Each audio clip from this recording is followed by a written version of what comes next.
about to perform some front squats. Now, the biggest issue I find with people performing front squats is they tend to have this, I call it the death grip, where they grab the bar so tight that they're unable to get their elbows any kind of real height.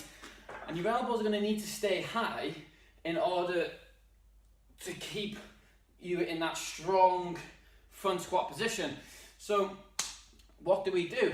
Well, you don't need to give it a death grip. All you need to do is have nice little gentle fingers, keeping your elbows forward, and basically your hands are just going to prevent that weight from rolling forward, because when you squat your elbows shouldn't drop, and if they do then there's a mobility issue.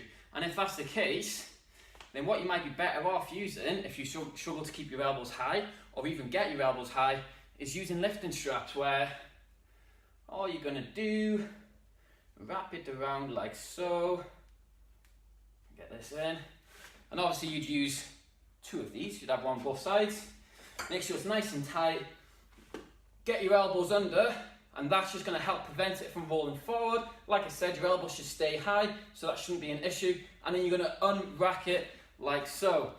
We're not going to use these this time because we're pretty hardcore, so we're just going to do it old school.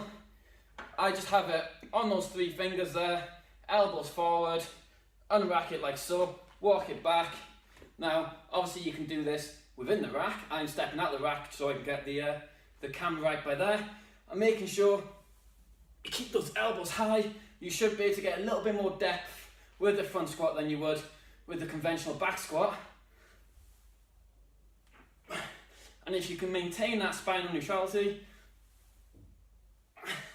then why not get loads of range?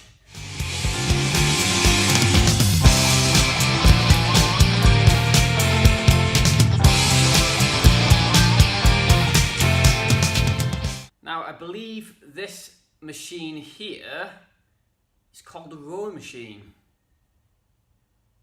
Rowing machine. So we're going to try this out. We're going to do 30 seconds on, 30 seconds rest. I'm going to do that 6 times. 6 times. Okay, so we'll see how this one goes.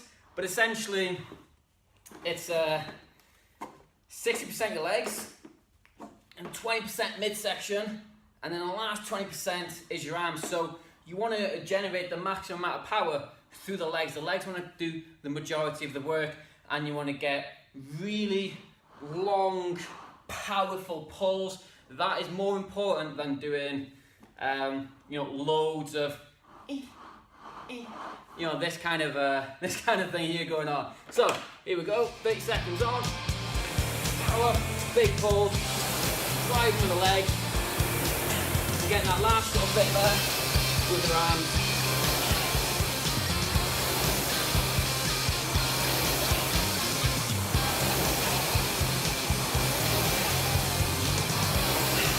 A long 30 seconds.